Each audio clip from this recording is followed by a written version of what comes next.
श्री गुरु सत्ताई नमः। सभी को प्रणाम।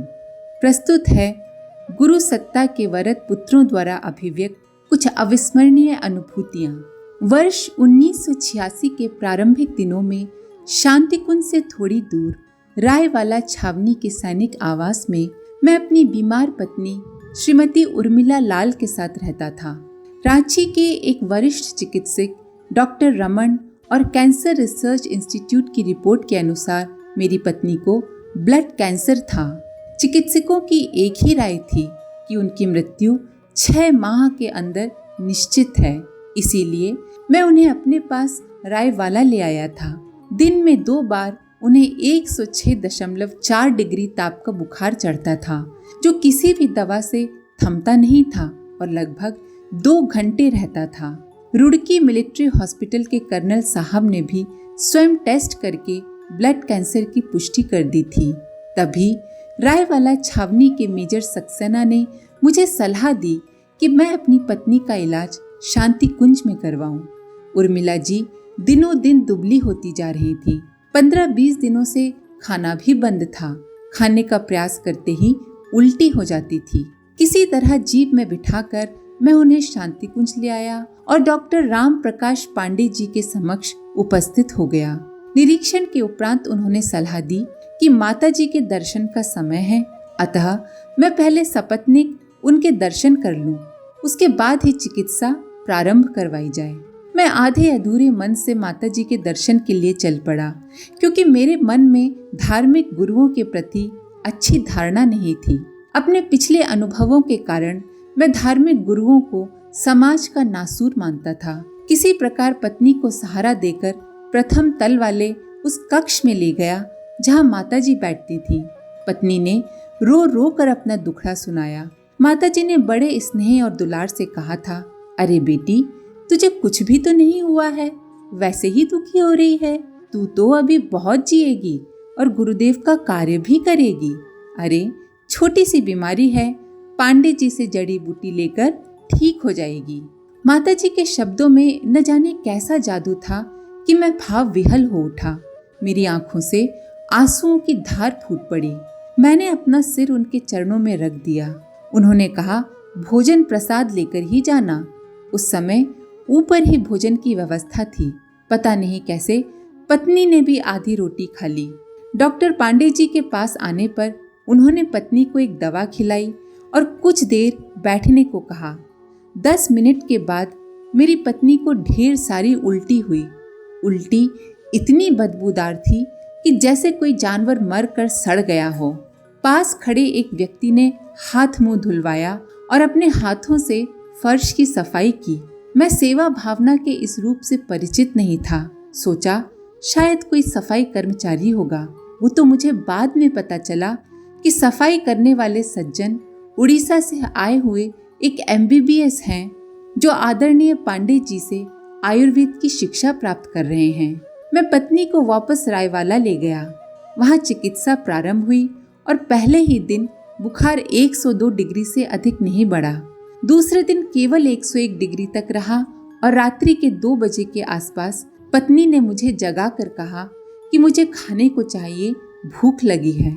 डॉक्टर की सलाह के अनुसार मैंने एक सेब के 4 टुकड़े किए, आधे ग्लास पानी में उबालकर जूस को ठंडा करके पीने दे दिया। सेब का जूस पीकर उन्होंने कहा कि वो रोटी खाएंगी। मुझे लगा कि शायद उनका अंतिम समय आ गया है। यही सोचकर मैंने 2 रोटियां सेक दी।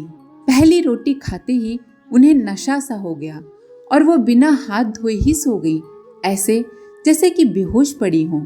सुबह 4:30 बजे मैंने बाबूजी यानी कि डॉक्टर राम प्रकाश पांडे जी को फोन करके सारी बात बताई।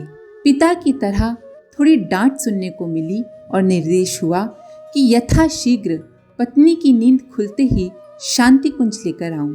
शांतिकुंज पहुंचने पर उन्होंने पुनः उर्मिला जी का निरीक्षण किया, दवाइयां बदल दी और मुझे विशेष निर्देश दिए जो खान पान और चिकित्सा से संबंधित थे। उन्होंने कहा, ठीक से देखभाल करोगे तो 10 दिनों में 15 किलो वजन बढ़ जाएगा और शरीर में नई जान आ जाएगी। नकारात्मक सोच में डूबा हुआ मेरा मन अपने आप से कह उठा, वाह बड़े डॉक्टर आ गए हैं, 10 दिनों में 15 किलो वजन बढ़ा देंगे। मुझे क्या पता था कि महाकाल के इस घोंसले में जड़ चेतन सभी केवल उन्हीं की आज्ञा का पालन करते हैं। उनके शिष्य जो कहें वैसा न हो, यह संभव है। 10 दिनों के बाद मैं जब पुनः जांच कराने आया तो पाया गया कि मेरी पत्नी का वजन सचमुच ही 15 किलो बढ़ चुका था। उस दिन वो स्वयं सीढ़ियां चढ़कर वंदनीय माताजी के पास आशीर्वाद लेने गई। 6 महीने की चिकित्सा के बाद जब पुनः मिलिट्री अस्पताल रुड़की में कैंसर का टेस्ट किया गया तो रिपोर्ट देखकर कर्नल साहब देर तक मेरी पत्नी को अविश्वास की दृष्टि से देखते रहे। रिपोर्ट में कैंसर का नामो निशान नहीं था। इस घटना को 24 वर्ष बीत चुके हैं। आज भी सब कुछ सामान्य है। वंदनीय माताजी की अनुकंपा से मेरी पत्नी का उत्तम स्वास्थ्य आज भी आसपास की महिलाओं के लिए एक उदाहरण है। प्रस्तुति भास्कर प्रसाद लाल भाई साहब, साद नगर, पालम कॉलोनी, नई दिल्ली। बात उन दिनों की है जब अश्वमेध यज्ञों की श्रृंखला चल रही थी। इस श्रृंखला में पटना का अश्वमेध यज्ञ भी था। फरवरी 1994 का महीना था। चारों तरफ केवल यज्ञ की ही चर्चा हो रही थी। यज्ञ के बारे में लोग तरह तरह की बातें कर रहे थे। कोई कहता कि भगवान राम ने जिस प्रकार से अश्वमेध यज्ञ किया था और पहले घोड़ा छोड़ा था, उसी प्रकार से इस यज्ञ में भी घोड़ा छोड़ा जाएगा। प्रत्येक परिजन में भारी उत्साह था। मैं भी यज्ञ में जाने के लिए उत्साहित था। घर में पत्नी से यज्ञ की चर्चा की और मन बना लिया। यज्ञ की महिमा और उसका प्रभाव मैं जानता था, इसीलिए यह अवसर मैं गंवाना नहीं चाहता था। मेरे छोटे बहनोई थे विश्वनाथ जी। छोटी कमाई, बड़ा परिवार। घर का खर्च बड़ी मुश्किल से चलता था। ऊपर से उन्हें शराब की लत लगी हुई थी। सारा का सारा पैसा शराब पीने में चला जाता था। कई बार उन्होंने कसम खाई, लेकिन हर बार कसम तोड़ देते थे। मन में आया कि इनको भी यज्ञ में ले चलूं, शायद कल्याण हो जाए। मैं इसके पहले शांति कुंज एवं मिशन के बारे में कुछ नहीं जानता था। केवल यज्ञ हवन से प्रभावित था कि इतना बड़ा यज्ञ हो रहा है तो इसमें शामिल होना चाहिए, यही भावना थी। और ये भी कि यदि बहनोई की शराब की आदत छूट जाएगी तो उनके बच्चों का भविष्य बन जाएगा। यज्ञ में जाने की खबर सुनकर मेरा भतीजा अनिल, जिसकी उम्र केवल 7 वर्ष की थी, वो भी आ गया। अब मैं, मेरी पत्नी, बहनोई और भतीजा चारों लोग पटना के लिए गंगा दामोदर एक्सप्रेस ट्रेन पर बैठ गए। साथ में और भी सैकड़ों परिजन थे। ट्रेन में भारी भीड़ थी। लगभग 80% लोग यज्ञ में जाने वालों में से ही थे। जब यज्ञ में पहुंचे तो वहां की भीड़ देखकर हम दंग रह गए। यज्ञ की व्यवस्था बहुत ही अच्छी थी। सुरक्षा व्यवस्था के लिए बनी कार्यकर्ता टोली में मुझे भी शामिल कर लिया गया था। इस दायित्व को पाकर मैं फूला नहीं समा रहा था। यज्ञ के दौरान दिए गए सार गर्भित प्रवचनों को सुनकर आत्मा तृप्त हो गई। माताजी से मिला तो लगा हमें असली माँ मिल गई हैं। सभी परिजन उनकी बातों को सुनकर प्रसन्न हो रहे थे। माताजी का प्रवचन सुना। वे बोल रही थीं, बेटे, हम तुम्हारी रक्षा वैसे ही करेंगे जिस तरह से चिड़िया अपने अंडों को सेती है। हमारे पंख बहुत विशाल हैं।